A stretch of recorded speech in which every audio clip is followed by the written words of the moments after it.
अच्छा, आप ऐसे लगाओ।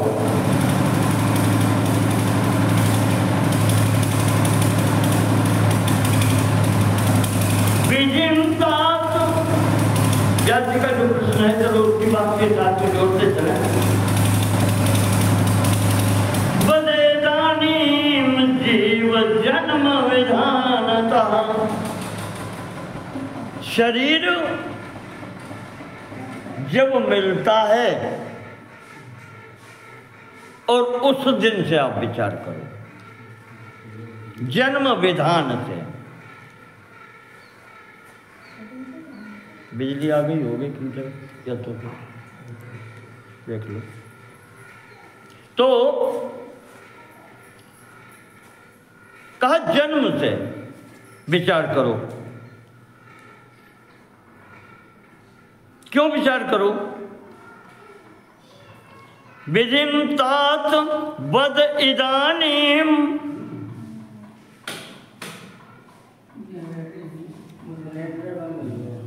जीव जन्म विधानतः। हमारे आपके लिए हम पर्याप्त हैं, बैठो आराम से। गर्भे स्थितिं च तस्यापि वैराग्यार्थम मुनीश्वर। गर्भवास की स्थिति, व्यास जी कहते हैं महाराज ये सब बताओ। किस लिए बताओ? हम जाने तो शरीर में है क्या। भाई हम जब कोई चीज चाहते हैं तो अच्छी चीज पकड़ते हैं, और अगर हम जान लें कि लड्डू है इसके अंदर जहर भरा है, कौन खाएगा भाई? हा? हमें पता चल जाए इसके अंदर, लड्डू के अंदर, ऊपर तो बहुत बढ़िया दिख रहा है, अंदर जहर भरा है, क्यों खाएंगे हम? इसलिए महाराज इसका रहस्य बताओ। जरूरी है, आवश्यक है। शरीर कैसे बनता है, कहां से आया? वैराग्यार्थम। और अगर इसमें कोई कमी है, त्रुटि है, तो ये ज्ञान हमको एक मार्ग देगा। हम इसे छोड़ तो सकेंगे, क्यों पकड़ेंगे जब हम जानेंगे इसमें कोई अच्छा ही नहीं है।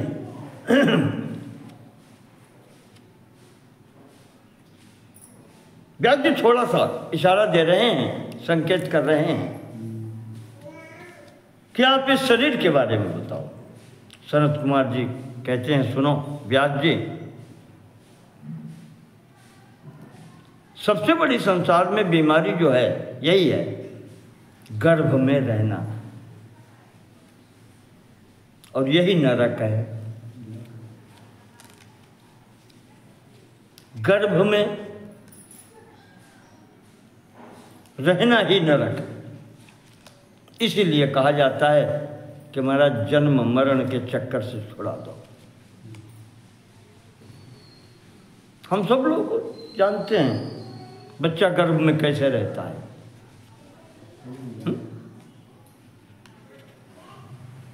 तो वो स्थिति बताते हैं कि ये शरीर कहाँ से आया और कैसे आया।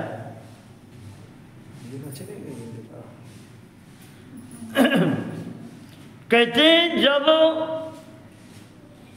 पति पत्नी मिलते हैं तो गर्भ ठहरता है।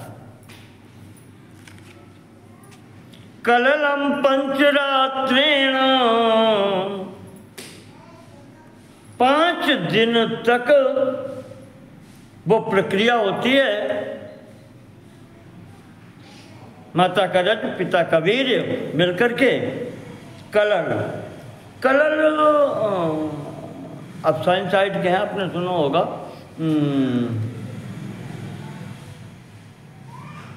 एक वो प्रक्रिया जैसे हम आपको बताएं, जैसे गाढ़ा दूध होता है,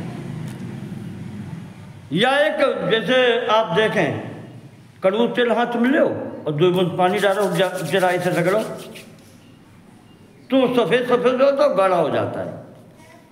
ये प्रक्रिया, दो ऐसी वस्तुएं जो आपस में घुल नहीं सकती और उनको जबरदस्ती जब मिलाया जाता है तो वो बनने वाला जो तीसरा पदार्थ है वो कलल कहलाता है। उसका नाम इसमें हम भूल गए, अपने अंग्रेजी में जो उसमें बताते थे, केमिस्ट्री में पढ़ाया जाता था, अब ध्यान नहीं हमको। तो उस प्रकार से ये कलल की स्थिति होती है। एक और उदाहरण लें आप, दूध में घी होता है, दूध में घी होता है, इसी कारण से वो इस प्रकार से सफ़ेद सफ़ेद दिखाई पड़ता है। उसको अगर गर्म करेंगे तो घी मिलेगा बाद में।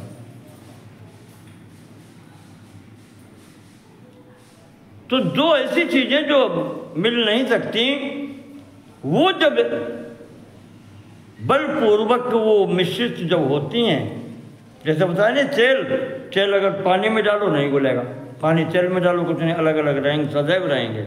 लेकिन उसको रगड़ के हाथ की गर्मी जब उसको मिली तो वो बिल्कुल वैसे बन जाता है, जैसी वैसलीन टाइप की हो जाती है, गाढ़ा हो जाता है। ये कलल कहलाता है। तो ये इस प्रकार से 5 रात में ये स्थिति होती है और इसके बाद में 7वीं रात में बुलबुले टाइप का बन करके वो गोला बनने लगता है।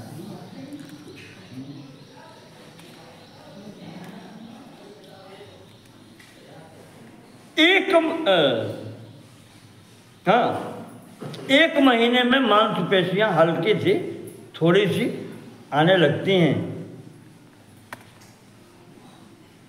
इसी प्रकार से 2 महीने में बढ़ता है, 3 महीने में बढ़ता है, 4, 5।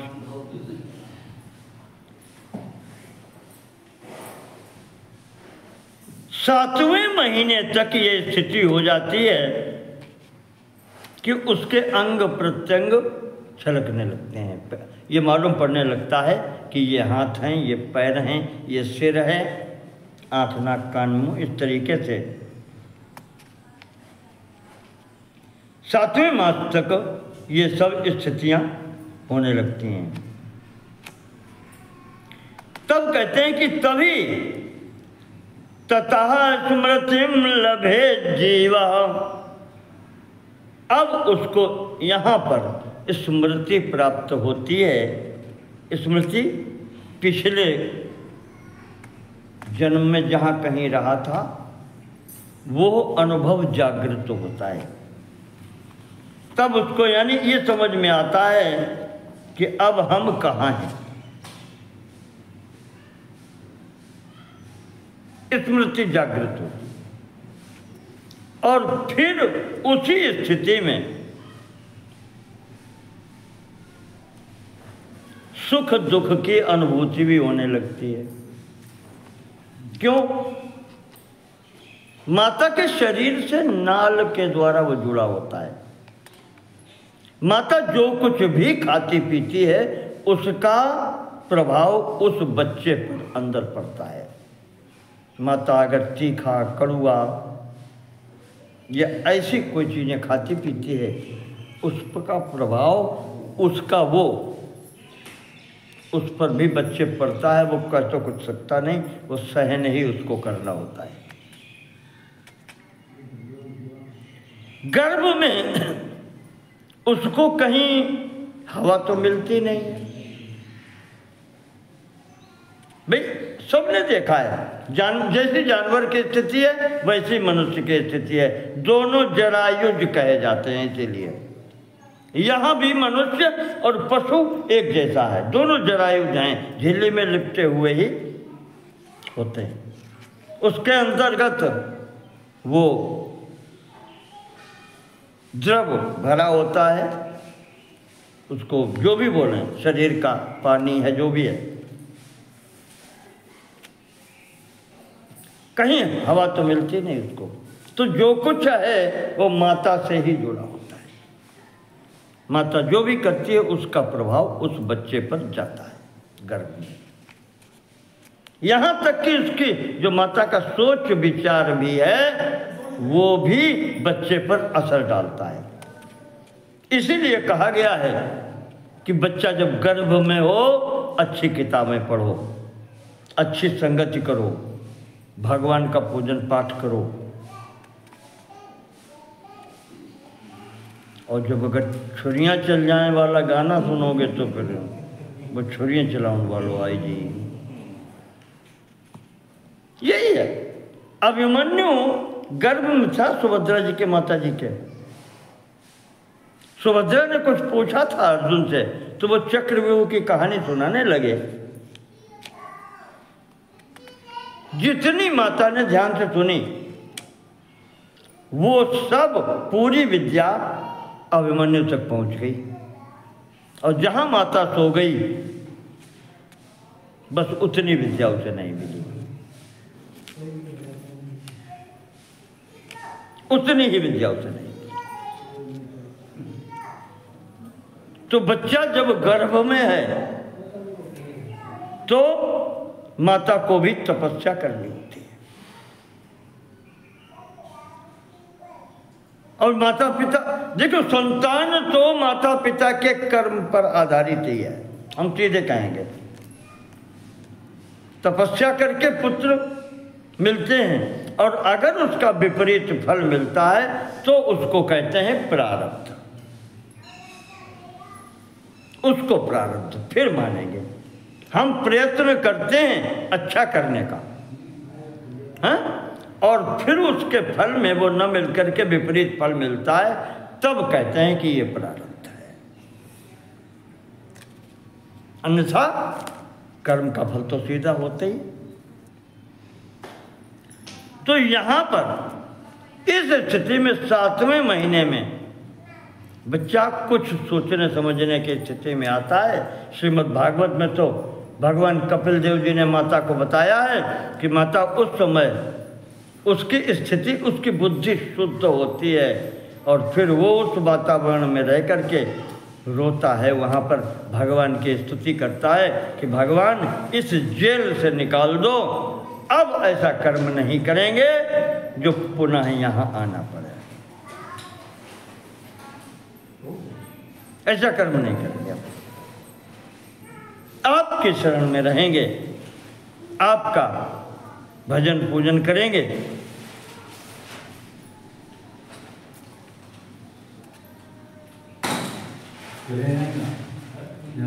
वो यही कहता है कि गर्भस्थ चिंतयन्नेवम् अहम गर्भात् विनिश्रितः। वो वहां पर गर्भ में रहते हुए चिंतन करता है कि जब हम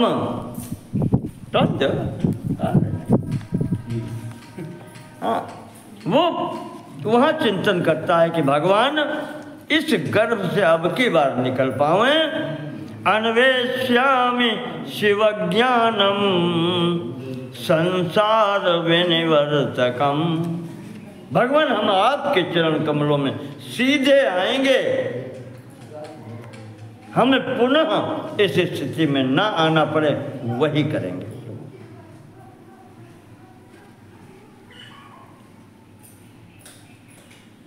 तो वहीं पर ये स्थिति होती है। अंततः उस गर्भ रूपी नरक से जब बाहर निकलना होता है तो पृथ्वी पर आता है, और फिर विचार करते हैं कि चलो माता की गोद में आए।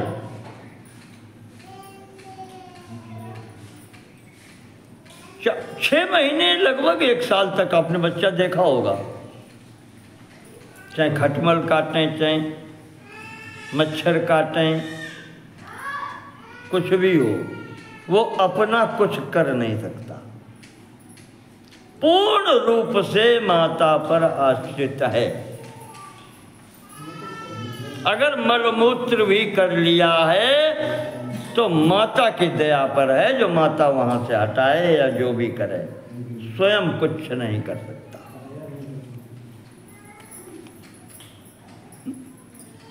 ऐसा शरीर पाए क्या फायदा है? ये स्थिति है।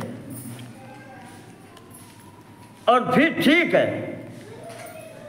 5 साल 4 साल के हुए, उसके बाद में कहीं चलो स्कूल चलो। स्कूल गए, डंडाबाजी शुरू हुई गई, पढ़ो, मास्टर साहब मिल गए। हाँ, अपने से ज्यादा वजनदार बस्ता लटकाओ। नहीं, पहले ये होता था भैया 5 साल और 8 साल तक के बच्चा तब बैठा ले जाते पढ़ने के लिए। आज तो वो 3 साल बच्चा थोड़ा सा बोलने लगे और वहीं से शुरू हो जाता है।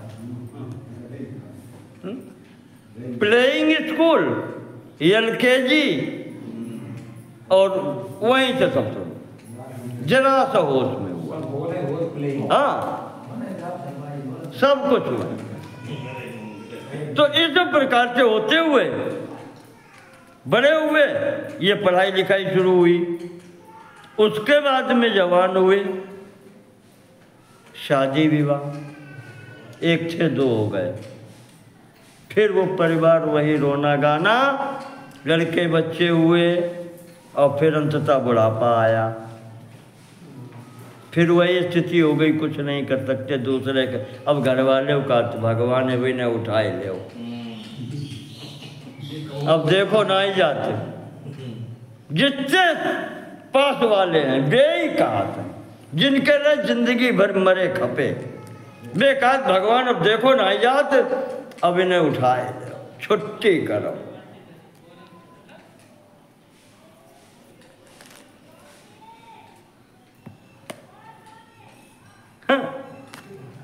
शरद कुमार जी कह रहे हैं, इसकी स्थिति तो देखो, इस शरीर में है क्या? 3 स्थितियां शरीर की भी हैं। एक वो दिन है जब जन्म हुआ, एक वो है जो स्थिति जितने दिन रह पाए रहे, और उसके बाद में संगार। 3 स्थितियां इसकी। जन्म सबका जैसे हुआ, और संगार वही। संगार में भी 3 स्थितियां हैं, क्रम विध भस्म संज्ञानतम। किसी कोई अपने उसको गाड़ देता है, कोई जला देता है, कोई खुले ऐसे ही छोड़ देता है। 3 स्थितियां शरीर की हैं।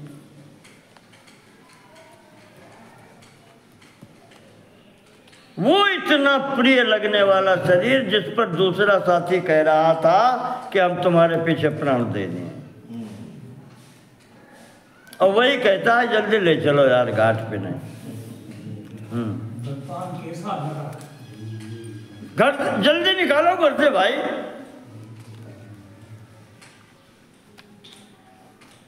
वो ही बहुत गिनाया है, कुछ गरुड़ पुराण में भी आया है, कुछ वहाँ पर भी आया है।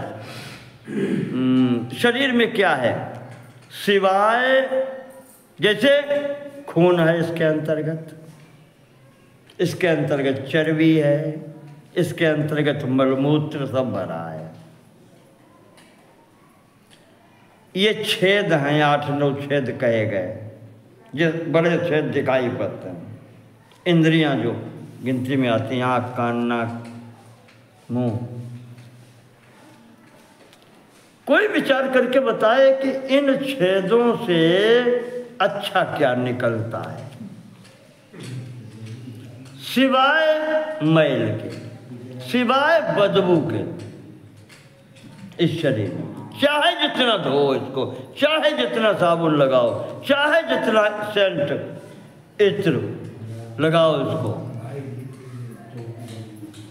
सब सवेरे उठ के कुल्ला न करो, 1 घंटा के लिए तुरंत सवेरे मुंह बताऊं लगी कि मुंह में कहा है। चाहे जितने बढ़िया गुलाब जामुन ठंडा खवाए वहीं को, और सवेरे ही बदबू देने लगी। 9 इंद्रियों के वहां तो बहुत फिट गिनती दे, 9 लाख बताते हैं सिर के बाल हैं, 3.5 करोड़ रोमा है शरीर में। रोम, पसीना कहाँ से निकलता है? वहीं से निकलता है जो रोम वाले क्षेत्र हैं, वहीं से। हर स्थान से शरीर से गंदगी ही निकलती है, चाहे जितनी इसकी सेवा करो, चाहे जितनी सेवा करो, इसमें अच्छा क्या है? अस्थि स्तंभम स्नायुबद्धम, हड्डियां भरी हैं, जैसे नए मकान में थुनकियां लगाई जाती, खंबा बनवा देते, पिलर। अस्थि स्तंभम स्नायुबद्धम, नसें जो हैं इनके द्वारा बंधा ये रस्सी हैं। मांस सोने तले पितम, मांस भरा है, अंदर खून है, चर्बी है। चर्मावनद्धम दुर्गंधम, ऊपर से मढ़ी है खाल। चर्मावनद्धम दुर्गंधम पात्रम मूत्र पुरीशयो, और रो बचो मलमूत्र भरो है। चाहे जितना आप सेवा कर लो उसकी, यही शरीर में है, यही इसका वैभव है। जरा शोक विपाकार्थम, और ये सब सेवा कर लो तो उसके बाद में बुढ़ापा, सबसे बड़ी बीमारी, कोई इलाज नहीं।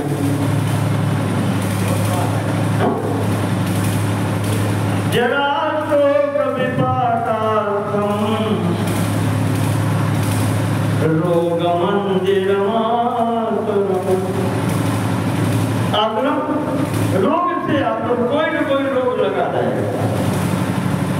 रोग 2 तरीके के, एक शरीर का और एक मन का, मस्तिष्क का, और सब ठीक है, लेकिन वो सवेरे से का ठोकर मार के चलो गो,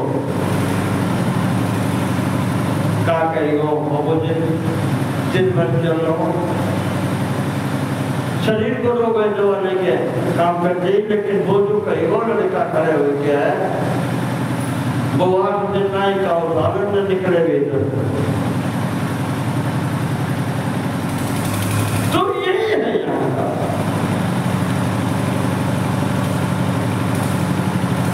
इस प्रकार से इस शरीर की शोभा है। यहीं पर मुझे एक बात याद आती है, करने के बाद इसी बीच में एक दूसरे शरीर से संपर्क होता है। जवानी हुई, विवाह जब करते हैं, वो भी तो शरीर ही है। स्त्री के लिए पुरुष का शरीर, पुरुष के लिए स्त्री का शरीर।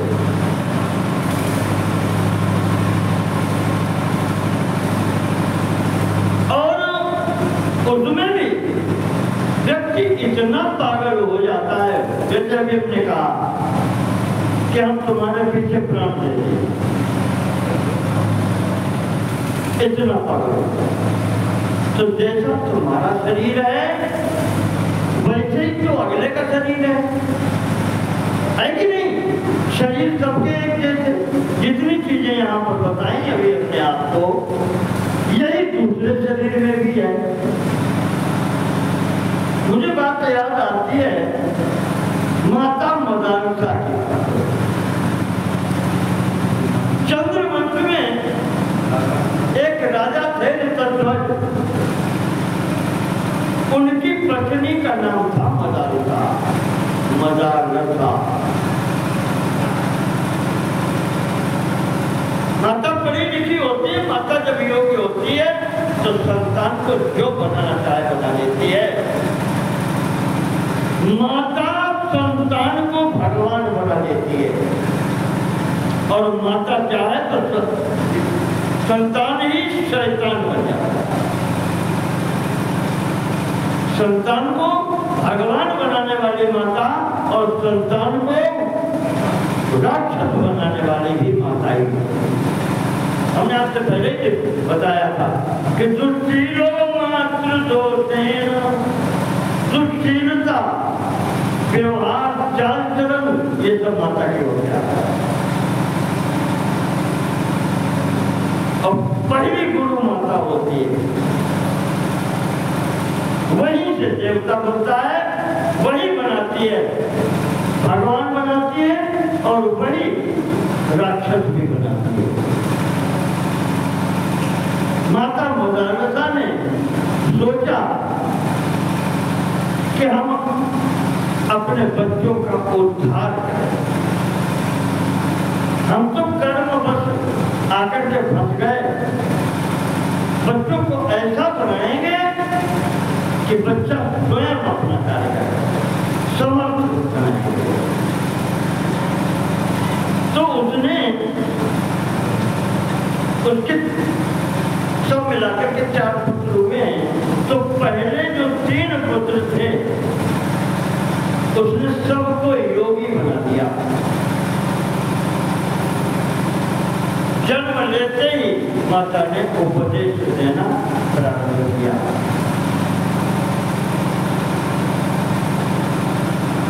और ऐसा उपदेश देती है कि शुद्धो, जैसे बच्चा जन्म लिया तो पिताजी ने नाम रखा,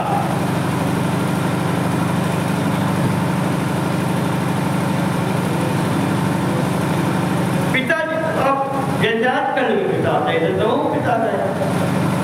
आज वो पप्पू टप्पू वाले नाम आए गए, उस समय ऐसे नहीं थे तो थोड़े सोच विचार के रखते थे। पहला पुत्र हुआ जिसका नाम पिताजी ने रखा सुबाहु। तो पिताजी ने जब नाम रखा सुबाहु तो माता मोदानसा हंसने लगी। तो राजा ने पूछ दिया क्या बात क्या है? कहा कुछ नहीं बात, चल क्या।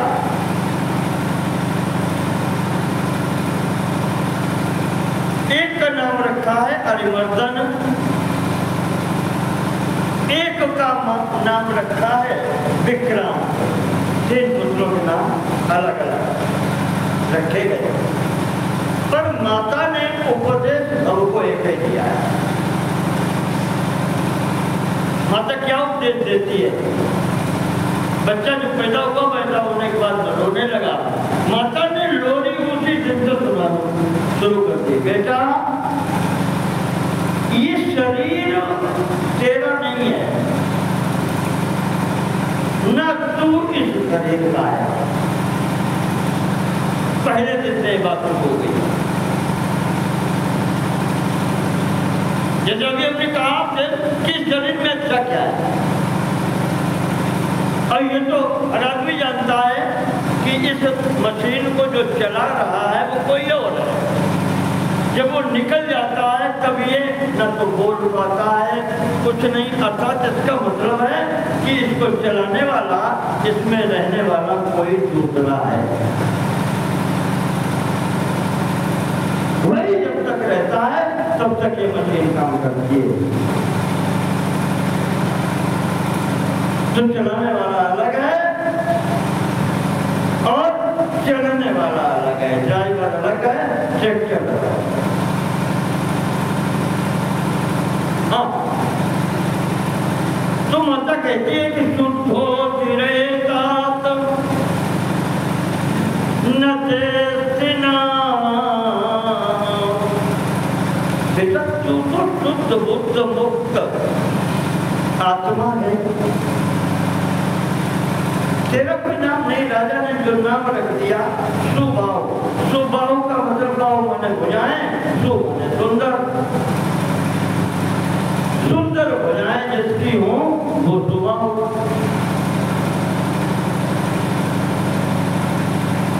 आंखें नजरे न होना इनको, जाओ तो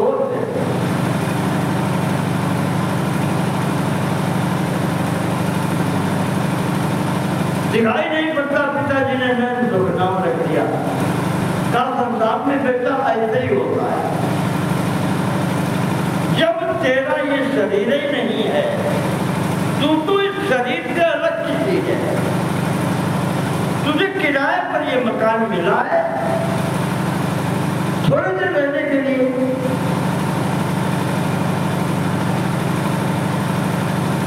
किराए पर मकान मिला है,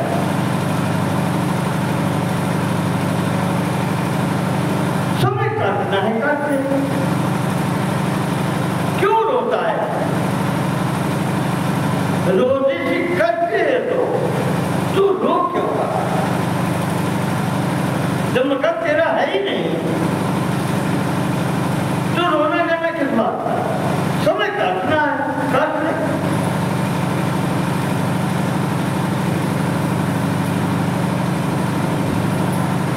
इसके बाद में काफी कुछ है, हम आपको संक्षेप में बताते हैं। माता कहती है कि जब यहाँ आ ही गए हो तो कोई ये कहेगा कि हम तुम्हारे पिता हैं, कोई कहेगा हम तुम्हारे चाचा हैं, कोई कहेगा मामा हैं, हम भी कहेंगे हम तुम्हारी माता हैं। ये भी रिवाज है यहाँ, है कोई किसी का नहीं, है कोई किसी का नहीं।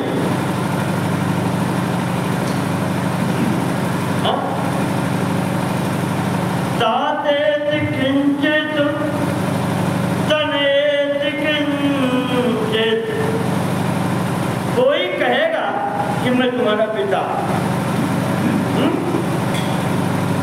और आगे जाकर के समय ऐसा आएगा जब तुम मेरी अवस्था को पहुंचोगे तो कोई ये कहने वाला भी आ जाएगा कि हम तुम्हारे पुत्र हैं।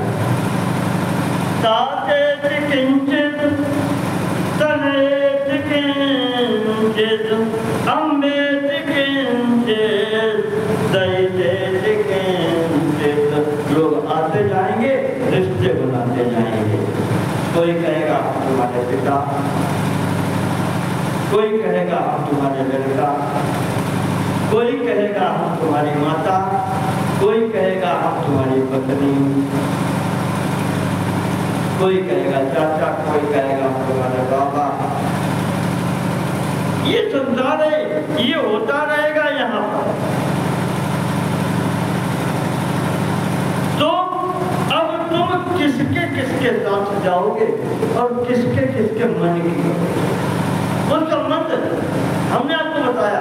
सर्वे द्वार जो पड़ा, संबंध जो आपसे बनाते हैं वो सब स्वागत है। हम लड़के से संबंध इसीलिए तो बनाते हैं कि ये बड़ा होगा तो हमारी सेवा करेगा, और हम जान लेंगे तो इस तरीका से काम से निकलिए।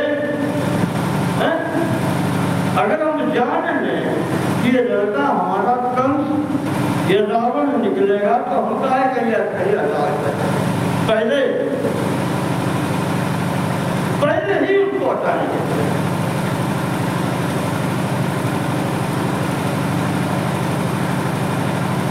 तुलसीदास जी विचारों को तो ये भाग्य हुआ कि लोगों ने कहते कि मूल पैदा है, अभुक्त मूल लोगों ने निकाल के घर से बाहर कर दो। अरे भाई, बाहर कर, हर आदमी अपना कर्म भोग लेकर के आता है। अरक्षितम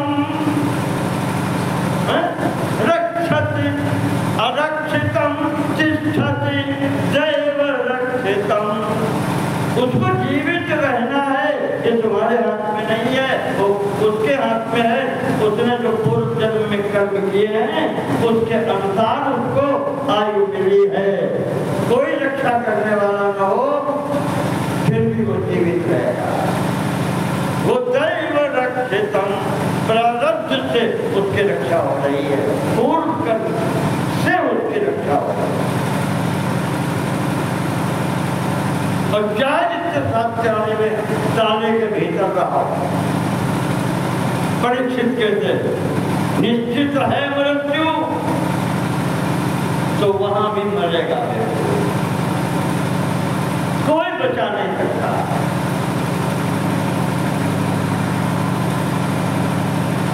तो इस प्रकार से का यहाँ सब स्वार्थी हैं, कोई तुम्हारा अपना नहीं है। और एक बात और भेजे को माता कह रही पुत्र से, इसीलिए आपने लिया है। इस प्रसंग को आपके सामने रखा, कहा एक तुम्हारी पत्नी बनने के लिए आएगी या पत्नी बनेगी।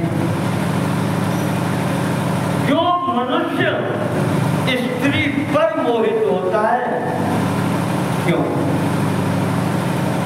तो तुम्हारा शरीर है कोई करते नहीं, कोई अतिरिक्त चीज है। लेकिन माता, स्त्री माता भी तो स्त्री है, लेकिन बच्चे को क्या बता रही है कि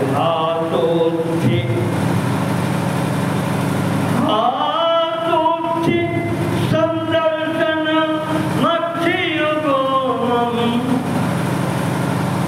आदमी जब हंसता है तो हंसता हुआ कब मालूम पड़ता है? जब दांत दिखाई पड़े। कहा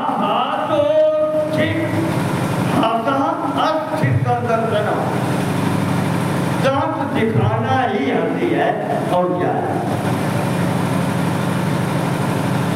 और आदमी को सही पर लट्टू हो जाते हैं।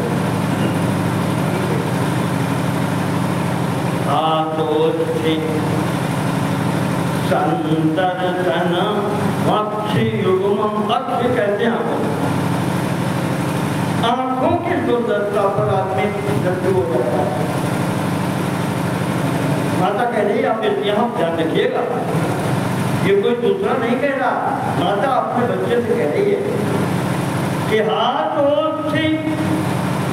संदर्शन मक्षियुग्मम अत्युज्ज्वलम यत् कलुषम बताया। आखिर का है एक तो है सफेद दिखाए, जो काली काली दिखाए, जो का है गंदगी क्या भरी है उसमें, और क्या अगर छोड़ दो तो पीर और वो वही तो निकल पड़ी है वैसा। अक्षि युग्मम यत् कर्णकम बताया, वसा कहते हैं जिसको आप चर्बी कहते हो देसी भाषा में, ये उसका कलर है चर्बी। जो हाथ में छुई जाए तो वही नहाई हो जाएगी। आंख में और क्या है, इसे देख के लट्टू हो जाता है। और कुछ आदिपीनम पिशितम घनम तत्, कुछ मत के स्तन क्या है? मांस है, मांस की गांठ है, और क्या है? इसके अतिरिक्त भी कुछ है इस शरीर के अंदर।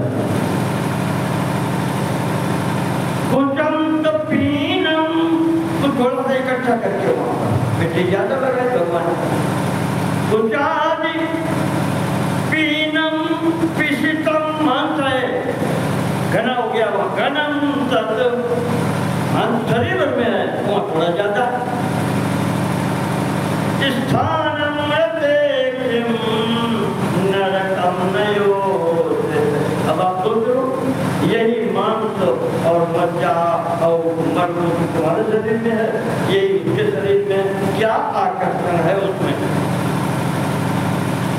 जिससे आप प्रेम करते हैं और कहते हैं तुम्हारे को प्राण दे दिया। स्थानम नरकम नयोत, वो स्त्री शरीर भी नरक ही तो है जैसा तुम्हारा शरीर है। यही बैलेंस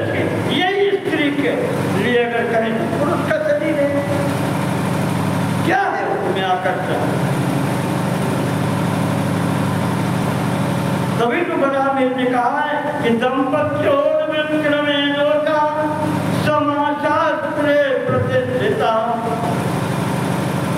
स्त्री और पुरुष में कोई अंतर नहीं है, समान है। जो दो सुख में है वही दो कोई कम ज्यादा नहीं है। जो एक दूसरे को लाभ दे कि तुम्हारे अंदर जो गुण है या वो का तुम्हारे अंदर ये गुण है, दोनों बराबर जो उसके अंदर में है वो तुम्हारे अंदर। शरीर के केवल थोड़ी सी बनावट में अंतर कर देने से क्या शरीर बदल गए? दोनों मनुष्य शरीर हैं,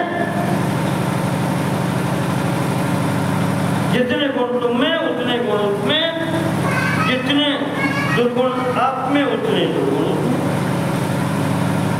कोई अंतर नहीं है। अब हाँ, कुछ इतना समझ लो कि समाज की अपनी दोनों प्रकार के समाज हैं। आपका समाज है पुरुष प्रधान, उसमें आपको बड़ा मान लिया, आपकी प्रधानता हो गई। दुनिया में ऐसे समाज भी हैं जहां स्त्री की प्रधानता है, वहां उसके कहने से सब पूरा करता है। पुरुष घर में बैठता है, घर की संहिता में तो स्त्री राज्य की जो बात आई है, अब वो राज्य नहीं है तो स्त्री प्रधान समाज आज भी है। वहां चलोगे तो घर में जो बड़ी कुड़ी है वही कहे कि भाई घर में होगा, हर आदमी भी वही मानेगा। वहां स्त्री की प्रधानता है। तो इस तरीके से दोनों के लिए बराबर है।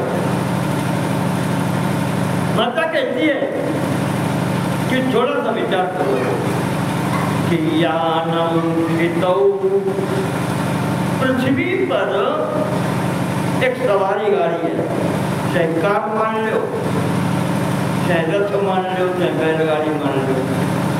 पृथ्वी पर जैसे कार चल रही है, यानम, उसी को यान कहते हैं। यानम छितौ और यान गतश्च देहि, उसके कार के अंदर एक शरीर रखा है। यानम छितौ यान गतश्च देहि देहो और देहे पे च अन्यः पुरुषः निविष्टः, और शरीर के अंदर भी उस शरीर को चलाने वाला बैठा है। जो निकल जाए तो शरीरों में खा। पृथ्वी पर कार के अंदर एक शरीर और शरीर को चलाने वाला उसके अंदर।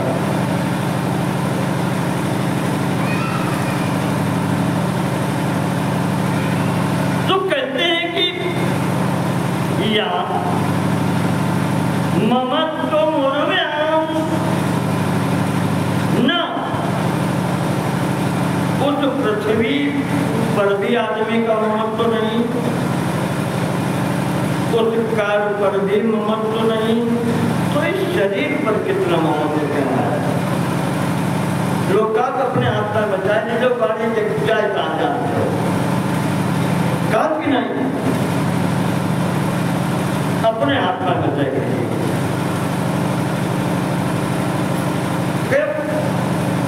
गाड़ी इतनी कीमती खरीद के लाए, वो गड्ढा चल जाए जानते हो। अरे उससे थोड़ा ज्यादा कीमती शरीर है। कहाँ स्थितियां तीनों की एक ही है। पृथ्वी से जो धातु निकली उससे कार बनी, उसे से शरीर बना। तो न तो पृथ्वी से उतना प्रेम है, न कार से वाहन से उतना प्रेम है जितना शरीर से है। क्यों है भाई? ममत्व मुर्व्याम न तथा, उतना प्रेम न कार से वाहन से न पृथ्वी से है, तब यथार्थ जितना शरीर से है। क्यों? देहे मात्रम जब मूर्तैता, जितना शरीर से प्रेम कर रहे हो ये तुम्हारी मूर्ति है, मूर्खता है। विचार करो अंतर क्या है। अर्थात तुम सबसे अलग हो और तुम जिसको जबरदस्ती पकड़े हो तुम छोड़ते नहीं।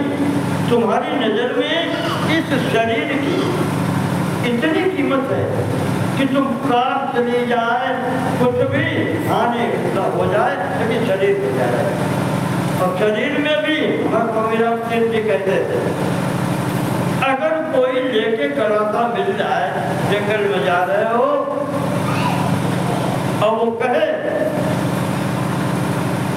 कि हाथ कटवा लो या फोड़ कटवा लो, एक चीज कटनी जरूर, तो क्या कटवाई हो?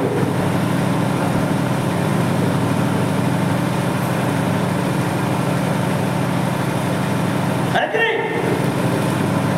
बड़ी अच्छी बात वो कहते थे, वो करते शुरू करते थे नीचे कि अगर चाहे पाई कटेगी या हाथ कटेगी तो क्या कटवाई हो? सब लोग कहते भैया वहाँ तक सब काम करता पाई तो तुमने दफे ना आए हो वही तो काम चल रही है, पैर कटवाएंगे।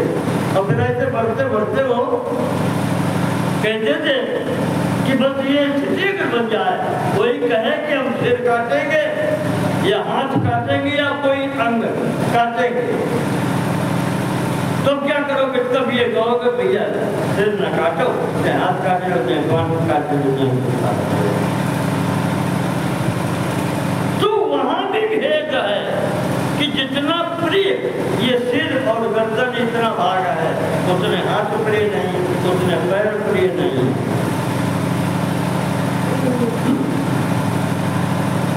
वहां भेद हो जाता है। डॉक्टर कहा थे कि अगर ये घोड़ा हो इस तरीका से दो अब पैर कटवे पड़ी नहीं तो बेकार जल्दी काटो। हाँ तो कितना जल्दी काटो, कोई प्रेम नहीं, इसी शरीर से प्रेम कर रहा था और स्वयं कहता है कि काटो।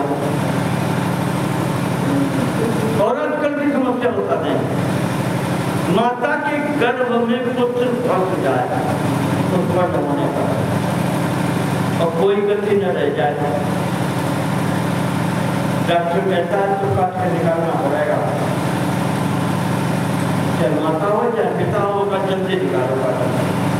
प्राण हमारे बच्चे फिर बनाया जाएगा कि हम बच्चा को प्राण देंगे। अच्छा और दोस्तों बच्चा इसको बड़ो है, गाय 3 साल 4 साल और शाम को आपके पास माता ने बैठा है तो अब आप नींद लगने लगी आपको, अब आने 6 कई मच्छी भी लड़का लगा हो, नाती हो लड़का हो कोई हो, तब तुम्हारे मुंह से कहा निकली। अच्छा एक मिनट खाता हो जी के राजा कहते हैं प्राण दे सकते, इसमें कोई निश्चित वो नहीं है, कोई पीछे वाली बात नहीं है। अगर आपत्ति आ जाए तो बच्चे के पीछे आप प्राण दे सकते हैं, लेकिन रात के टाइम हमें नींद आई नहीं, अब तक रहते हैं कहा तो सही को हटाओ ना, मैं को हटाओ। अब उससे प्रेम नहीं है, उसके टाइम हटाओ, अब वो दुश्मन दिखाई पड़ता है। फिर यही विचार करो किससे प्रेम है? संसार में किसी से प्रेम नहीं है, अगर है थोड़ा तो शरीर से है तो शरीर का है पकड़े बैठे भैया, ये शरीर भी तुम्हारा नहीं है।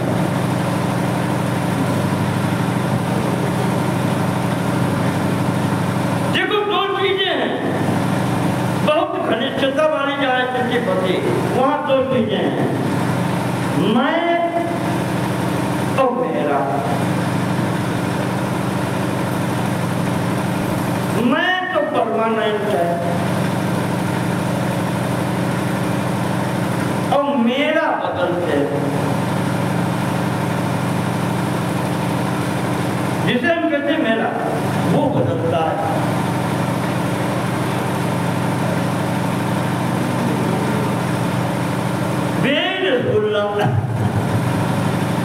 करते लगा हम कहूँ जाने मेरे कहीं छेना है गुल्ला और तबीयत से नेक गड़बड़ाई गई है ताजा रहता है जो हमारे चाहता है कोई प्रेम उससे नहीं।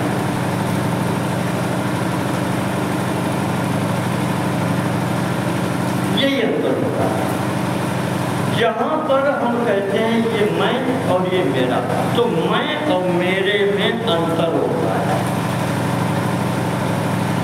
ये हम या मैं, ये मेरी किताब मेरी, तो हम अलग है, किताब अलग है।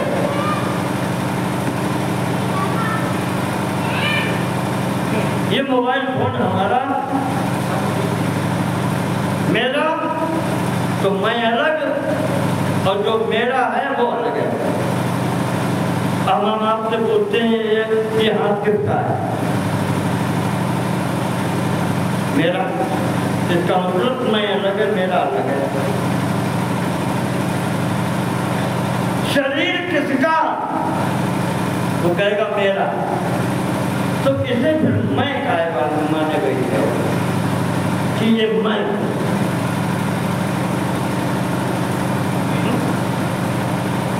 सीधी सी बात है, ये पुस्तक किसकी? हमारी। तो हम अलग हैं, किताब अलग है, पुस्तक अलग है। तो वही आप इस शरीर पर लागू करो। शरीर किसका? मेरा। तो इसका मेरा कहने से ही तात्पर्य हो जाता है कि मैं अलग, ये मेरा है। हम इसे पकड़े थे, यही है। अब ये जिसके समझ में आ जाए, इतना ही तो मदरसा माता का उपदेश इसीलिए हमने आपको सुनाया। तीनों बच्चे उसके योगी हो गए, घर छोड़ के बैरागी होकर चले गए। का संसार में हमें नहीं रहना, पकड़ा नहीं है। अंतिम चौथा पुत्र जब हुआ, राजा हाथ जोड़ के सामने खड़ा हो गया, कहा देवी इसका नाम भी तुम रखो, हम कुछ नहीं कहेंगे बेटे। हाँ, हम जो कह देते हैं तुम हंस देती हो, और वो जो बड़ा होता है वो घर से बाहर गया। इसलिए इस सिंहासन किसके लिए है? हमारे पास कोई बैठेगा इस पर कि नहीं? उत्तराधिकारी चाहिए। देवी हमारे ऊपर दया करो। माता ने हंस दिया। पिताजी ने कहा कि नाम तुम रखो। माता जी ने नाम रखा अलर्क। अलर्क नाम रखा। पिताजी ने पूछा ऋषभ जोशी ने कि अलर्क का मतलब क्या? तो माता कहती है कि मतलब से क्या मतलब?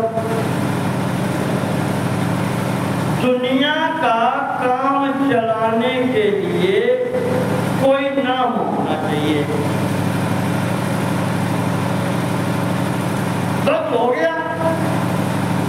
उससे मतलब आपने नाम रखे।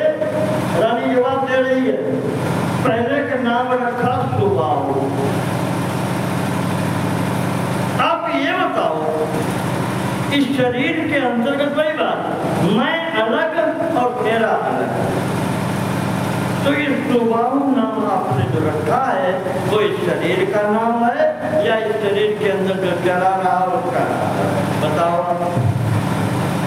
जो अंदर है, आत्मा जिसको कहते हैं, कब आता है कब इससे निकल के चला जाता है, उसको तो कभी देखा ही नहीं, आज तक नहीं देखा।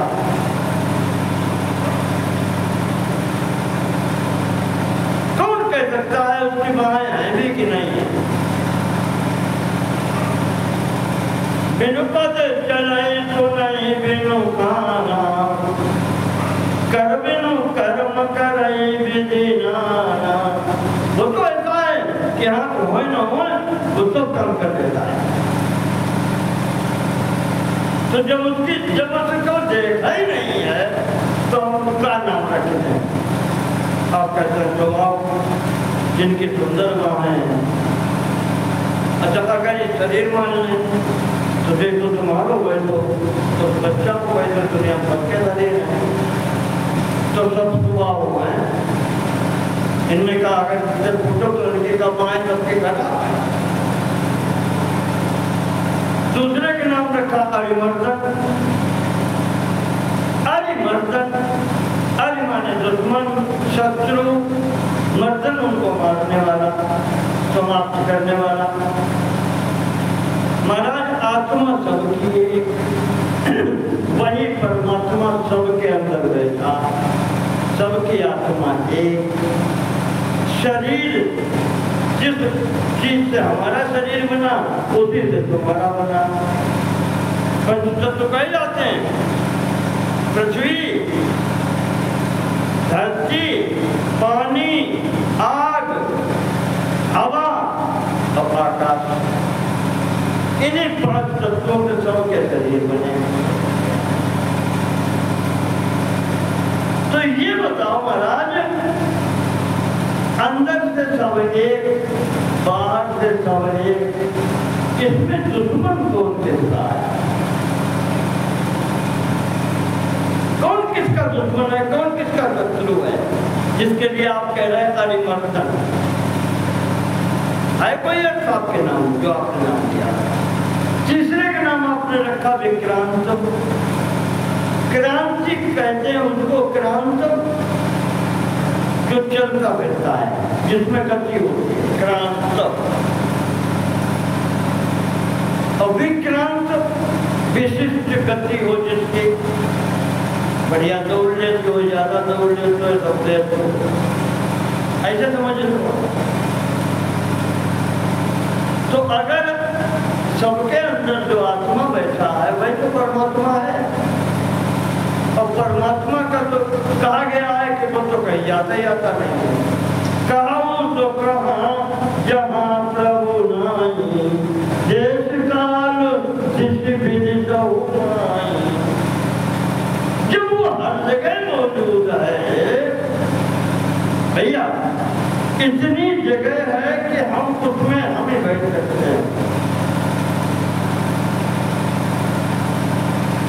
तो अर्जुन के या उनके कहा, इसका केवल इतने मतलब है, कहा तो कहा जहां प्रभु है।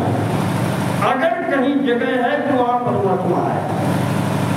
तो जब सब जगह जितनी जगह है वो तो पूरी जगह में वो एक ही आदमी बैठो है, तो दरिया के वो जगह ही नहीं है। तो वो हर जुल के कहानी तो उसमें गति हो ही नहीं सकती, हिलजुल सकता ही नहीं हो। और आप कह रहे हो तो विक्रांत, दौड़ रहो चल रहो, कहाँ जगह नहीं है। तो क्या मतलब हुआ इसका? इसलिए महाराज ये नाम तो इस दुनियादारी में धरे जाते, इल्लू इल्लू इल्लू, ये सब ठीक है महाराज। दुनिया का काम चलाने के लिए एक विशेष पहचान उसको नाम की भी दे दी जाती है। नाम से केवल इतना ही महाराज, इससे कोई फर्क नहीं पड़ता। फिर उस माता ने उस बच्चे को जो उपदेश दिया है, कहा बेटा तुम्हें संसार में रहना पड़ेगा, तो यहाँ रहते हुए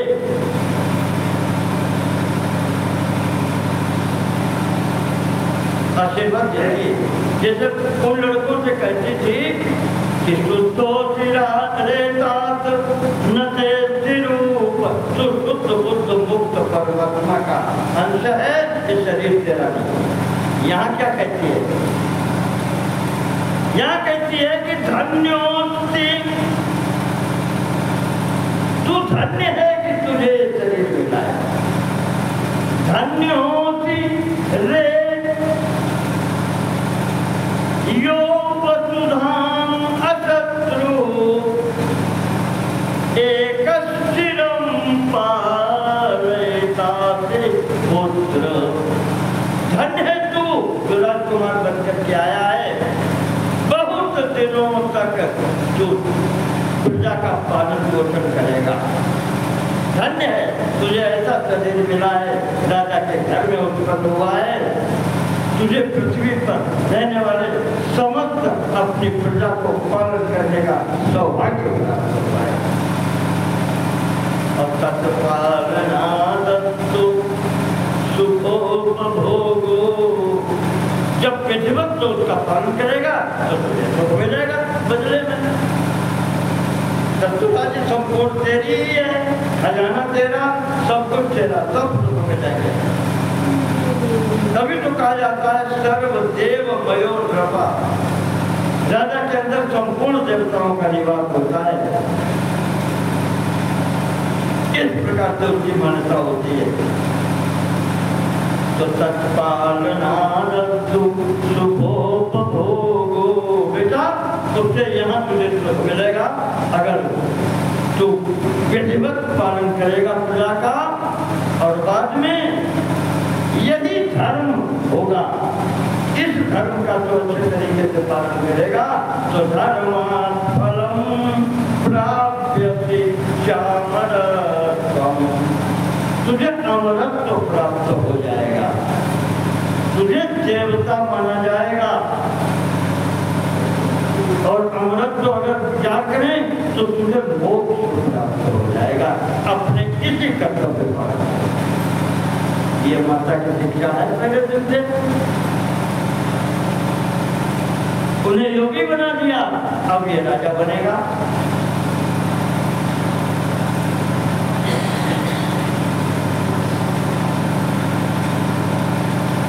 शिक्षा देती है अर्थापगमा अर्थागमाय क्षितिपांजय, धन की आवश्यकता हो राजाओं पर आक्रमण करो, राजाओं को जीतो, खजाना उनका लो। ये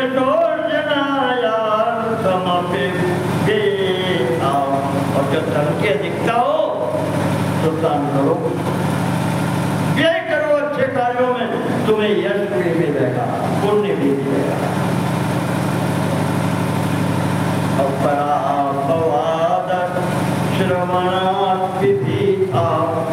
किसी की निंदा मत करो, इससे डरते रहो, ऐसे लोगों के चक्कर में मत पड़ो जो दूसरों की निंदा करता हो। एक बात याद रखना, ये अनुभव की बातें हैं, आप तो हमसे बड़े भी हैं, आपको अनुभव होगा।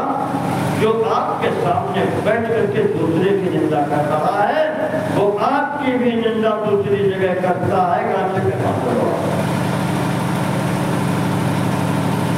अगर दूसरे की निंदा आपके सामने कर रहा है तो कहीं दूसरी जगह बैठता है तो वो आपकी भी निंदा करता है, छोड़ता आपको भी नहीं, काम से बच के रहना। और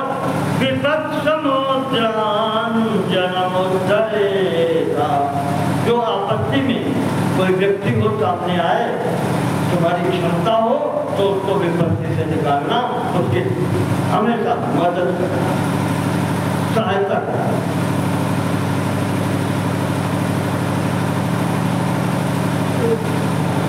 परमात्मा का चिंतन करना, सदैव तुम्हारी बुद्धि शुद्ध रहेगी।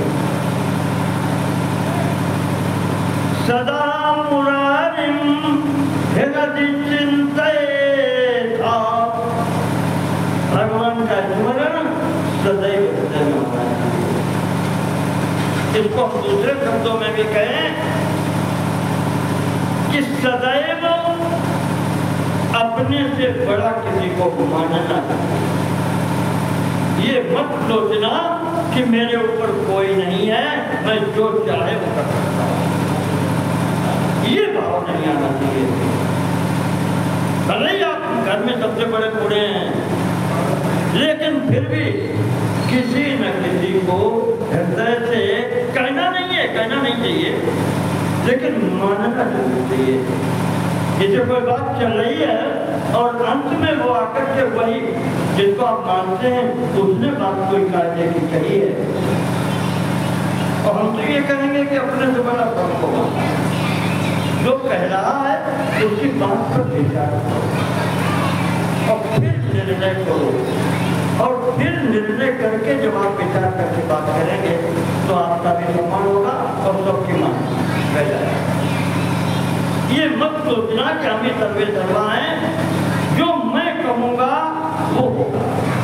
इस दुनिया में आकर के मनुष्य को एक ही बात दुख देती है, विचार कर लेना, मेरे मन की हो जाए। और ये जब तक रहेगा तुम सुखी कभी नहीं हो सकते, न भूतो न भविष्य। जब तक तुम्हारे मन में ये बात रहेगी कि मेरे मन की हो जाए, आप कभी दुखी नहीं हो सकते।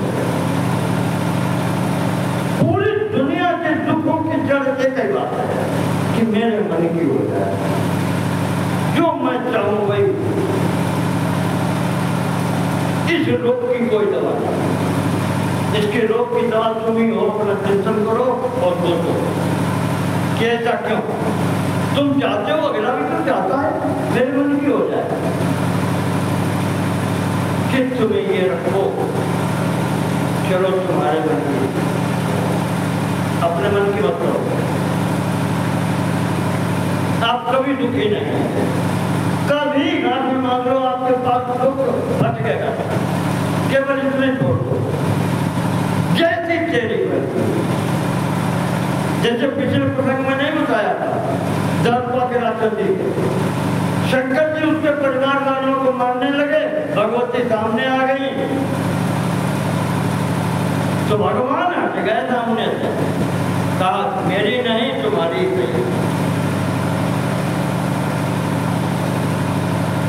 सब ठीक। तो इस प्रकार से यहाँ पर हमने आपके सामने माता की बात रखी कि वो कहती है कि इस स्थिति में रहोगे बेटा तो तुम्हें कष्ट नहीं मिलेगा।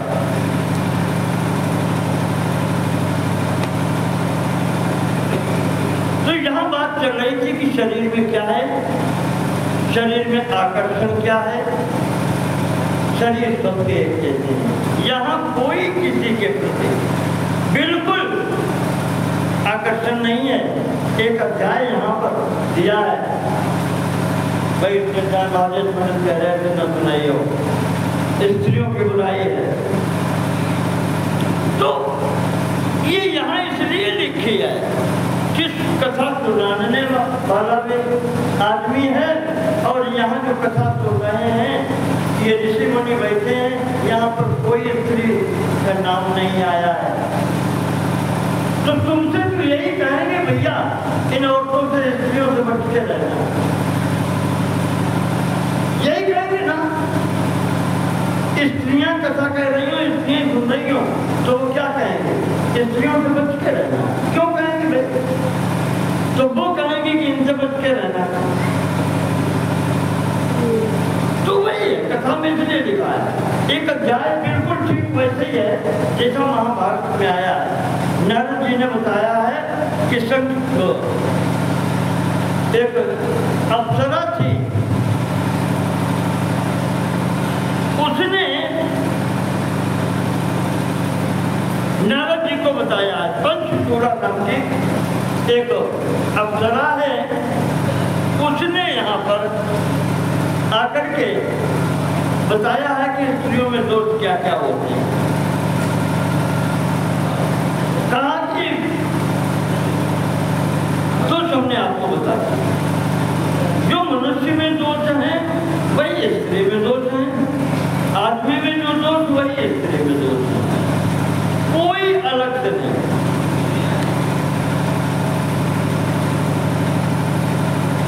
उसी तरह थोड़ा सा अगर विचार करें हम, फिर वही प्रसंग लेते हैं। वराहमिहिर जी ने कहा है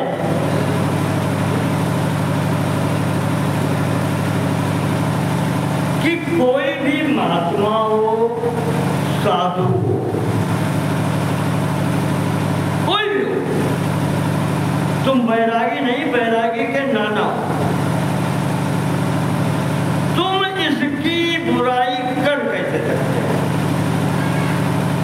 स्त्री जात की बुराई तुम कर कैसे सकते हो? क्या तुम्हारे घर में तुम्हारी माता नहीं थी? तुम क्या आसमान से टपके थे?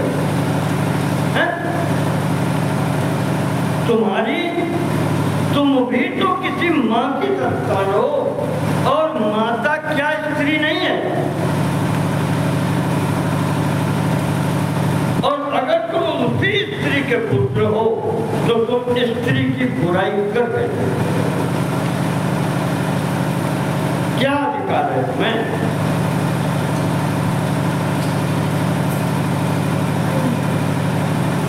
वहां जो कहा है कि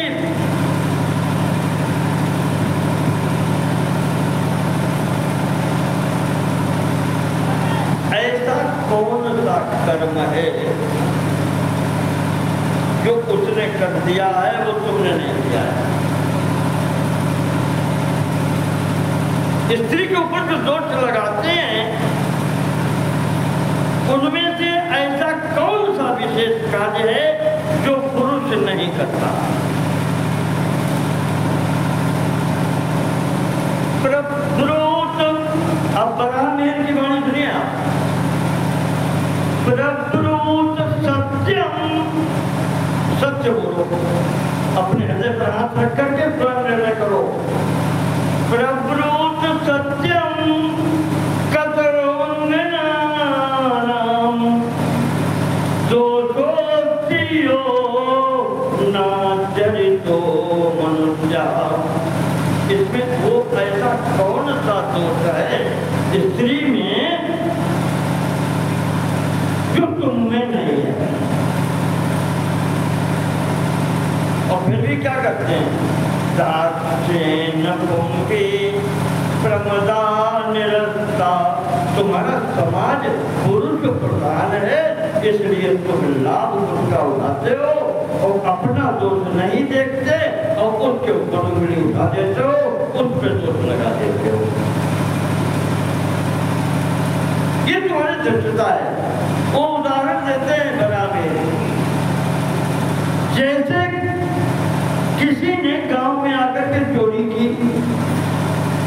और चोरी लेके चोर भागा, रात के टाइम में पीछे देखो जल्दी पहचाने में नहीं आता और भाग नहीं पाया तो क्या करता है कि पोटली गांव आके देखे तो फेंकी और घूम के आकर के उसी भीड़ में शामिल, चोर चोर चोर चोर चोर, पकड़ो पकड़ो पकड़ो। ये आदत तुमने अपनी बना रखी। काम तुम भी वही कर रहे। सबसे बड़ा दोष स्त्री पर लगता है व्यभिचारिणी का, बस कि वो व्यभिचारिणी हो गई, अपने पति को छोड़कर दूसरे किसी के पास जाती है। इससे बड़ा दोष तो नहीं होता माता के लिए समाज के अंदर। क्या पुरुष में ये नहीं है? हम आपको शिव पुराण के महात्म्य में बता चुके हैं। वो ब्राह्मण जो बच्चन हो गया और उसकी स्त्री की जब कोई बस नहीं चला अपने पति को सुधारने का, तो वो पत्नी ब्राह्मण की कहती है कि फिर मैं भी वही करूंगी जो तुम कर रहे हो।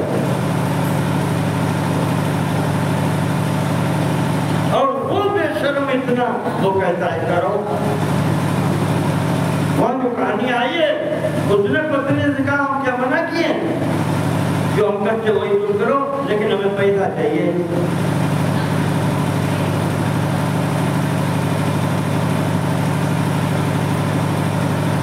यानी कि तुम पत्नी की रक्षा करने के बजाय उस कुएं में उसको भी धकेल रहा है। किसका दोष है? नीति में कहा गया है कि पत्नी अगर दुर्चरित्रा है घर में बैठ करके उसका पाप का भागी उसका पति होता है। क्यों उस स्थिति में वो पहुंच गई? क्यों उसको गलत मार्ग पर चलना पड़ा? घर से उठ के जाकर के 100 आदमियों की गवाही में तुम लेकर के आए, तो स्वयं नहीं आई थी। जिम्मेदारी तुम्हारी है उसकी।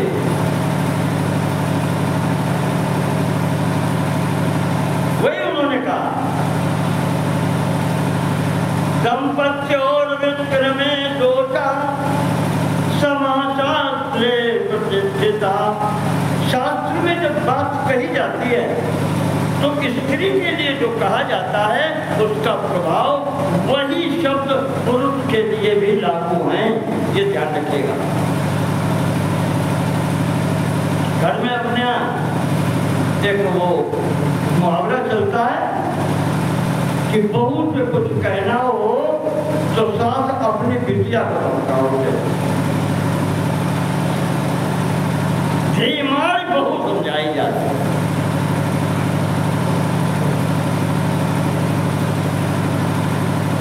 जिस बिटिया की डांट पड़ रही है, बिटिया जानती है हमारा लड़ाई मत चलाए, और वह बहू जानती कि जो डांट के को पड़ रही है। ऐसे ही जब हम स्त्री के लिए कह रहे हैं कुछ तो उसका तुम्हारे लिए भी है, और तुम्हारे लिए जब कहा जाता है तो वही उसके लिए। शास्त्र में जो शिक्षा दी गई है वो दोनों के लिए बराबर है, और ये हमारी धृष्टता है, चालाकी है, मक्कारी है। नरा न तम अवेक्षन्ते, ये मनुष्य उस पर ध्यान नहीं देता है। तेन अत्र वरम अंगना, राम जी कहते हैं इसलिए मैं तो इस स्त्री को तुमसे श्रेष्ठ मानता हूँ।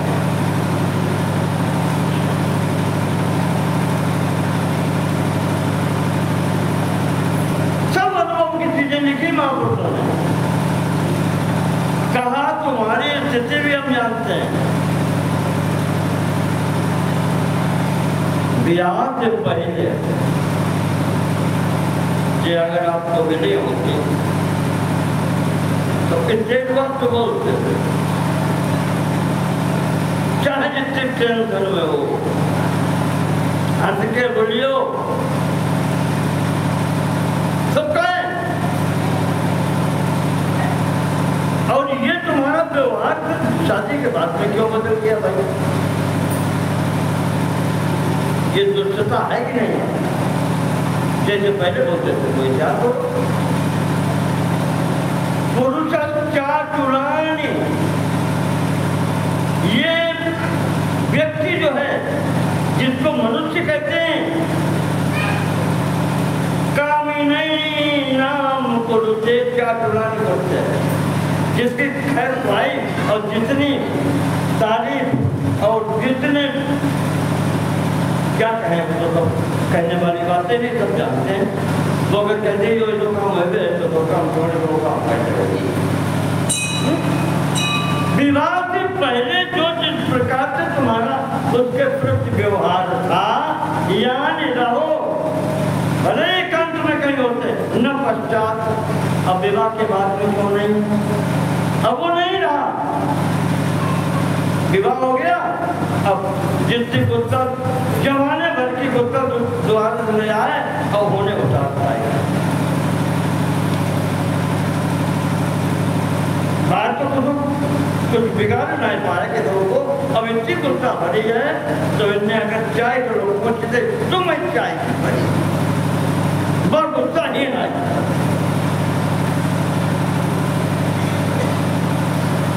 अच्छा, अब इसमें एक सबसे बड़ा पूछा है बराहमीर ने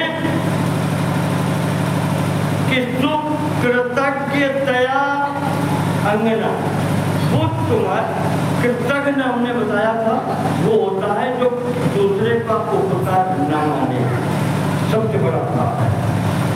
और कृतज्ञ उसको कहते हैं जो उपकार माने, जो उपकार माने। आपने जिसका काम कर दिया या जिसका हित कर दिया वो जिंदगी भर आपका उपकार माने, उसको कहते हैं कृतज्ञ, किए हुए उपकार को मानने वाला।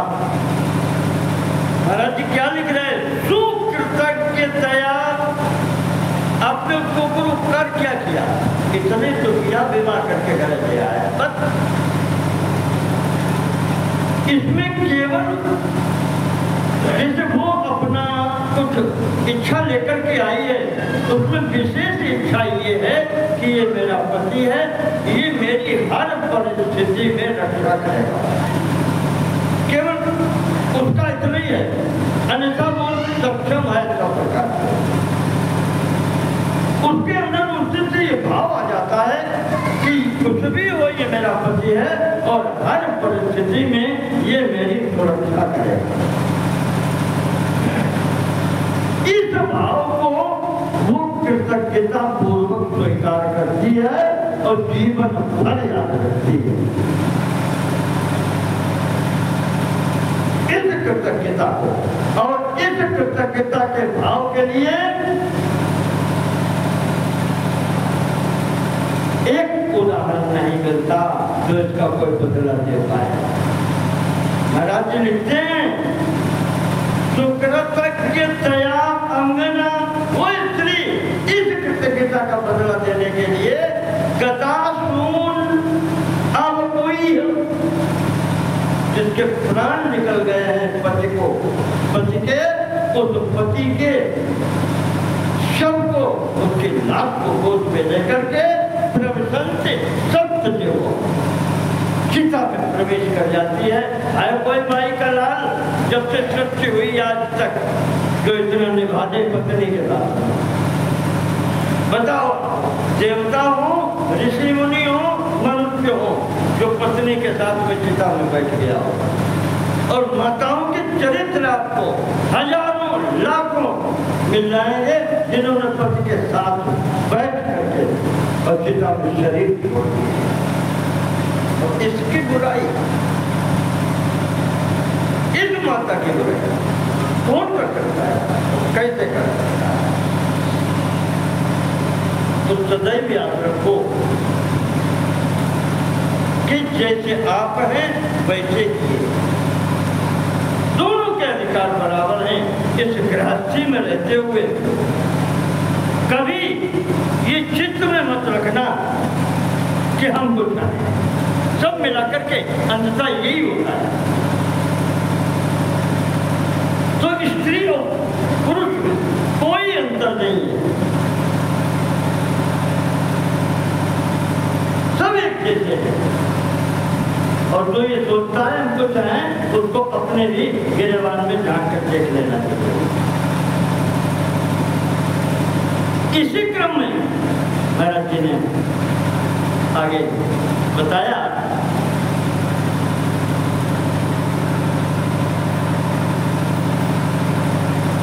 कि संसार में स्थिति तो हमने कहा आज की कहानी का मैं थोड़ा सा सिद्धांतिक की बात है, अंतिम बात आपके सामने रखते हैं। पार्वती जी ने पूछा है कि जब आदमी को एक दिन जाने है तो महाराज ये कैसे पता चला कि अब समय थोड़ा रह गया है? काल ज्ञान की बात की कि कैसे पता चले कि अब सुधार कर रहे हो, आखिरी टाइम है, जिंदगी में जो उल्टे चले वो चले। तो श्रवण कुमार जी कहते हैं कि यही प्रश्न एक बार पार्वती जी ने शंकर जी से पूछे थे कि महाराज जी ये बताओ कि प्राणी को, ये मनुष्य को ये कैसे पता चले कि अब समय थोड़ा है? ये सब जानते हैं कि मृत्यु निश्चित है, लेकिन मृत्यु का ज्ञान थोड़ा समय अगर पहले हो जाए तो हो सकता है ये कुछ सुधार कर ले। क्या ऐसा है? हो सकता है। तो महाराज जी ने यहाँ पर कुछ चीजें बताई हैं। जैसे एक संक्षिप्त बताया आपको, एक जगह आया है कि दीप निर्वाप गंधच्च, जैसे दिया जलता है, कड़वे जलता है, कोई जलता है और उसको बुझाएं और उसकी बत्ती की या धुआं की गंध नाक में नहीं मालूम पड़ती, इसका मतलब है कि मामला नजदीक है। कहने का तात्पर्य ये है कि जब इंद्रियां शिथिल हो जाएं, होने लगे, उस दिन से ही सुधर जाओ। हमारे नंदे पंडित नहीं कहते कि दर्द गिरेगा कि भगवान वाले लगवाया है। भगवान कह रहे तुम्हें छोड़ा है, दांत चले गए, केवल दांत लगवाया है। बोले आगे से कम निकाल लगो कि ऑपरेशन हो, चश्मा रखो। ये सब निशानी है। अभी बताया था शरीर की 3 स्थितियां हैं, उत्पन्न होता है, पुष्ट होता है, अब उसको 4 में कर लो। पैदा हुआ, फिर कुछ समय तक बढ़ता है, फिर स्थिर होता है, तीसरी चौथी क्षरण होता है, और अंतिम विनश्य। ये 5 स्थितियां हैं। तो जब इंद्रियां शिथिल होने लगी, इसका मतलब है कि क्षरण प्रारंभ हो गया है, क्षीणता शुरू हो गई है। अब इसमें बढ़ोतरी कुछ नहीं होगी, चाहे चमन प्राप्त खाओ और चाहे जो कुछ करो, रबड़ी पियो, कुछ नहीं होना उसमें। अब ये नीचे ही जाएगा, और अगर करोगे तो दूसरी बीमारी फिर लग जाएगी।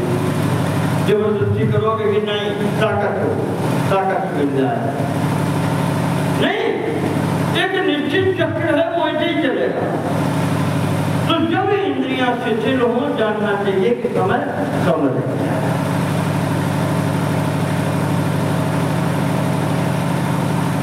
यहाँ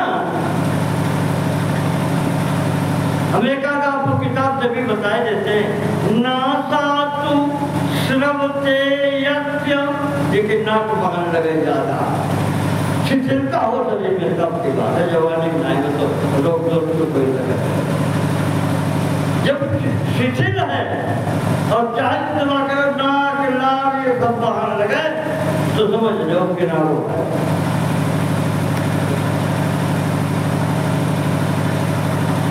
वक्त्रम कंठम चतुर्चेत क्षणमासां चे गतायुता। जब गला बार बार सूखने लगे, मुंह सूखने लगे, हमेशा ऐसा महसूस हो गला सूख गया, जरा पानी डालो। तापमान अधिकतम 6 महीना ले गए।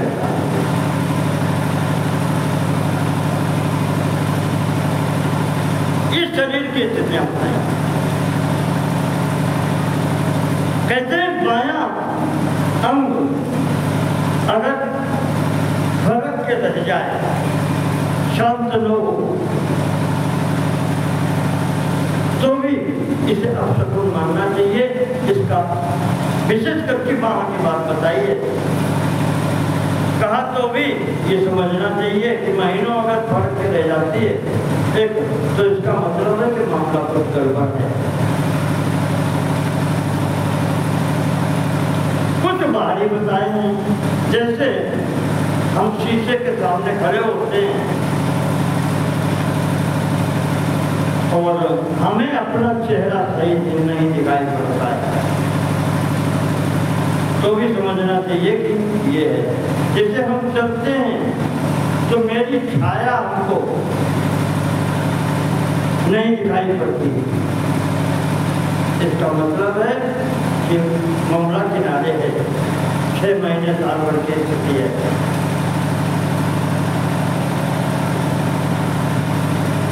इसी प्रकार विराट को ध्रुवतारा ने दिखाई पड़े, वो तो उसी में आ जाता है। इंद्रियों की शिथिलता जो होने लगे, तो मनुष्य को ये समझ लेना चाहिए कि अब समय नजदीक है, तो उस प्रकार से फिर संसार की ओर से हटा करके चित्त इधर चित्त लगाना चाहिए, परमात्मा की ओर चलो, जिसलिए तुम यहाँ आए हो उधर। शरीर का पहले कहते कि यही तनु कर फल विषय न भाई। इस शरीर मिलने का तात्पर्य इसे भोग करना नहीं है। परमात्मा ने ये तुम्हें निमंत्रण पत्र दिया है, इसी शरीर, यही निमंत्रण पत्र है, इसी से तुम परमात्मा की ओर जा सकते हो, और कोई शरीर नहीं है जिससे आप तो कहूँ कर करुणा नर देही देत ईश बिनु हेतु तनेही। आप जब कोई घर में कार्य करते हैं तो बहुत से परिचित हैं, लेकिन कार्य विशेष लोगों को ही देते हैं। निमंत्रण पत्र विशेष लोगों को दिया जाता है। उसी प्रकार परमात्मा की दृष्टि में आप विशेष हैं, इसलिए आपको कार्य मिला है, इसका लाभ उठा लो, इसका लाभ उठाओ, और नहीं उठाओगे तो जाओ। तो हमारे हम कार्य नहीं आया कोई तो हमें क्या करते हैं, तो बुलाओ फिर भी हम नहीं जाएंगे, हमें फुर्सत आए फिर भी हम नहीं जाएंगे, चिल्लाओ बैठे बैठे क्यों जाए।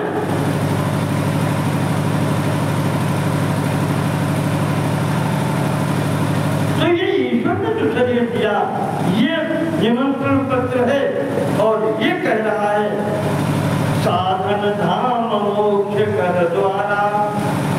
इसी शरीर से समस्त साधन हो सकते हैं, और इसी से भगवान की ओर पहुंचने का मार्ग मिल सकता है, मुक्ति मिल सकती है। कहा इस ओर चलो। इसलिए यहाँ पर आज का प्रसंग हम स्थगित करते हैं। यही एक मार्ग है, और इस शरीर से ही हो सकता है। इस शरीर का अगर कोई लाभ है तो एकमात्र लाभ यही है, इसके अतिरिक्त और कोई लाभ नहीं। उठा सको तो उठा लो, अन्यथा फिर भटक तो रहेगा। जैसे अभी तक भटकते रहे वैसे भटकते, दौड़ते रहो, भागते रहो, मिलना कहीं कुछ नहीं। तो यहाँ तो एक दो बातें हमने बताई, उन्हीं का ध्यान करो।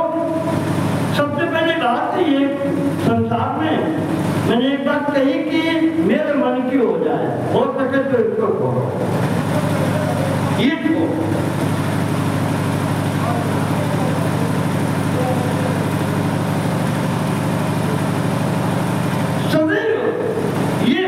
स्थिति रहे कि हमसे भी बड़ा कोई है, ये भाव रखो।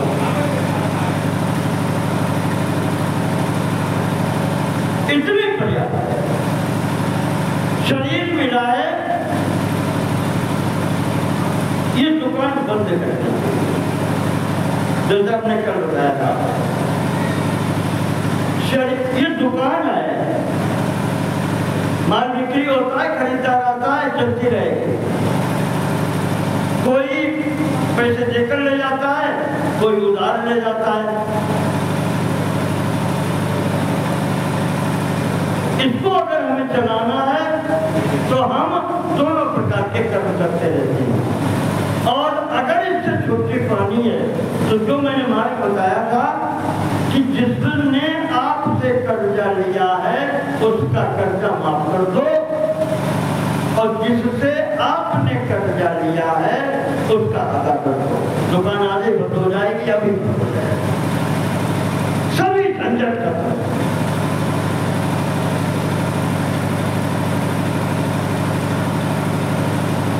और एकमात्र शांति मिलेगी तो भगवान के चरणों में मिलेगी। जिसके पीछे आप दुनिया में भागे घूमते हैं, यहाँ कहीं शांति है नहीं।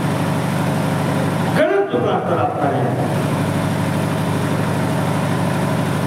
हलवाई की दुकान पर पंसारी वाला सामान नहीं मिलेगा। पंसारी की दुकान पर हलवाई वाला था, वो लड्डू पेड़ा नहीं मिले।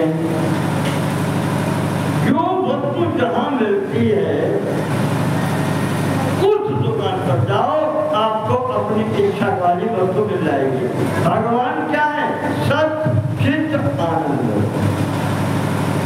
यह आनंद है, यही मिलेगा, दुनिया में कहीं है नहीं। दुखालयम अशाश्वतम संसार के लिए आता है। ये दुखों का घर है, नश्वर है, कोई चीज टिकाऊ यहाँ की नहीं है। तो जहाँ दुख ही दुख भरे हैं, तुम्हें दुख कहाँ से मिलेगा? मैं बताओ, तो दुकानें दुख वाली है। छोटा दुख बड़ा दुख मत इतना हो सकता। और आदमी भी इतना है, पावता में एक बात फिर जाएगा कर लो तो ये आदमी की क्वालिटी है। नारद जी ने युधिष्ठिर को बताया श्रीमद् भागवत के सप्तम में अंतिम में,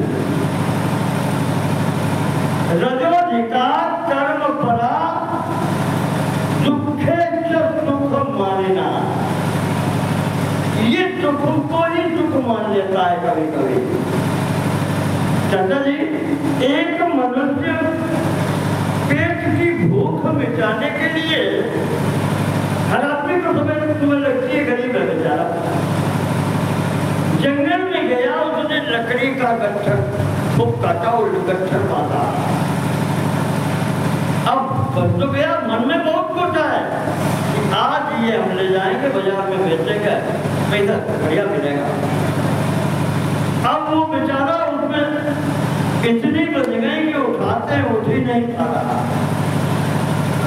अकेले वो उठा ही नहीं पा रहा। अब वो खड़े खड़े दुखी हो रहा, खड़े खड़े दुखी हो रहा। तब तक एक राहगीर उधर से निकला, रास्ता गिर उधर से निकलता है, तो वो अकेले तो उठा नहीं पा रहा, तो भैया भैया भैया इधर आओ, इधर। उसे पुकारता है, कहाँ बताओ, कई जगह हाथ लगाए दो, उठाए दो। उससे हाथ लगवाया और उसने सिर पे रखा जिसने काटा था। अब वो बहुत खुशी, अब तो कठुआ उठी गो, अब तो बाजार पहुंचे, पैसा मिले और लोग से ज्यादा मिलिया जाता है मालूम। थोड़ी दूर चले, अब बंकर जवाब देने लगी। अभी दुख दे रहा था वो बच्चा, और फिर लेकिन जब तक चल पाए चलते रहे। अब कोई साधन है, अब ये डर लगा कि गिर गया तो उठा नहीं पाएंगे, तो अब वो धीरे से खिसका करके यहाँ से कंधे पर लाता है। अब जब तो थोड़ी सी फ्री हुई, अब आराम मिल गई, अब फिर तो सोई गया, फिर अब ठीक है, अब आराम मिल गई। अब कंधा पर लेके कितने दूर चले गए भाई। तो कहने का मेरा तात्पर्य ये है कि उसी में खुद और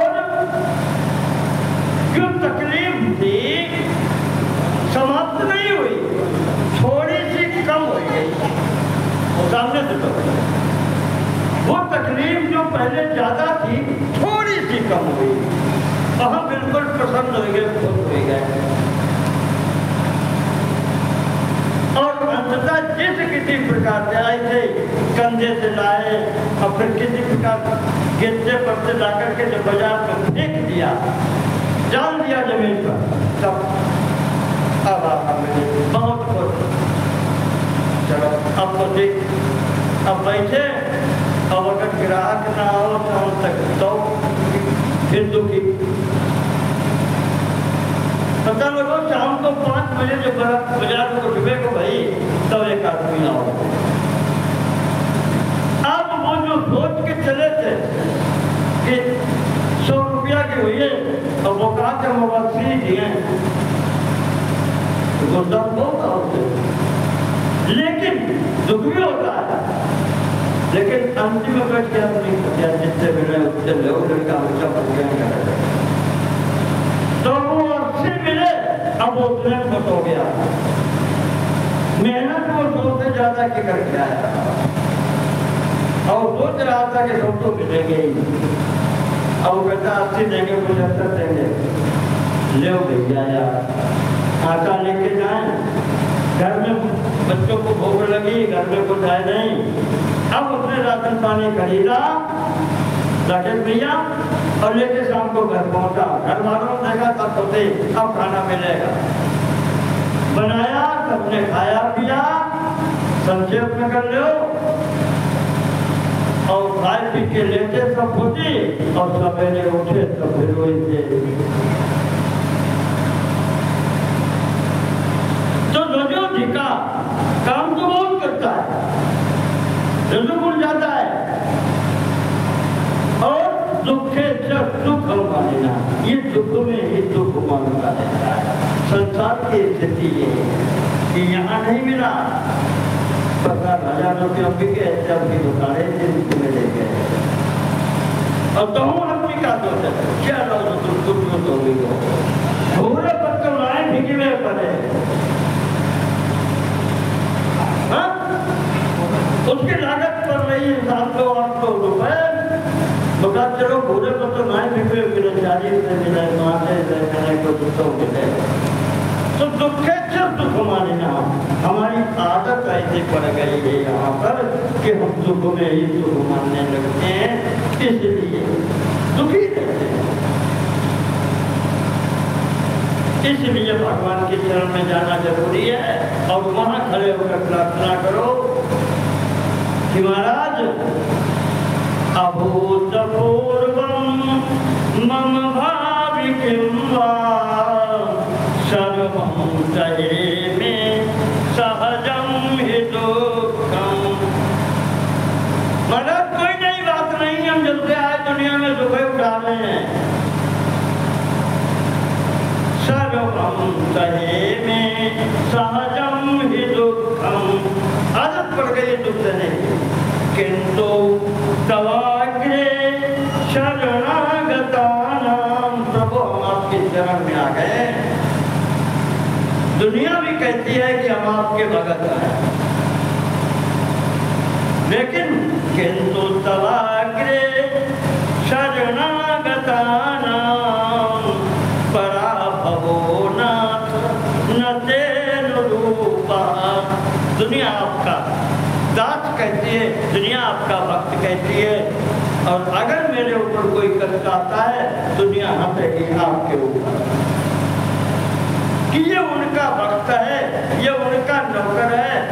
नौकर की हंसी नहीं होती है, बदनामी मालिक की होती है कि देखो ये फलाने के नौकर है, इसकी ये दशा, मालिक कैसा होगा इसका, बदनामी आपकी हो जाएगी। प्रभु आप अपनी इज्जत राखो तो हमारी रक्षा करो महाराज। हम तो फिर ठीक है, नहीं तो हम तो फिर पड़े ही हैं नरक में, पड़े रहेंगे, आप नहीं करोगे। पर अब दुनिया भी जानने लगी है, और भले ही हम दिखावा करते हो, लेकिन महाराज दुनिया कहती है कि ये उनके भगत हैं, उनके दास हैं।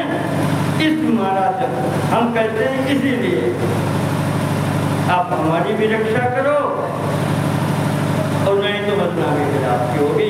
इन्हीं शब्दों के साथ यही भगवान से निवेदन हम भी करते हैं कि प्रभु रक्षा करो, नहीं बदनामी तुम्हारी होगी। बोले शंकर भगवान की जय।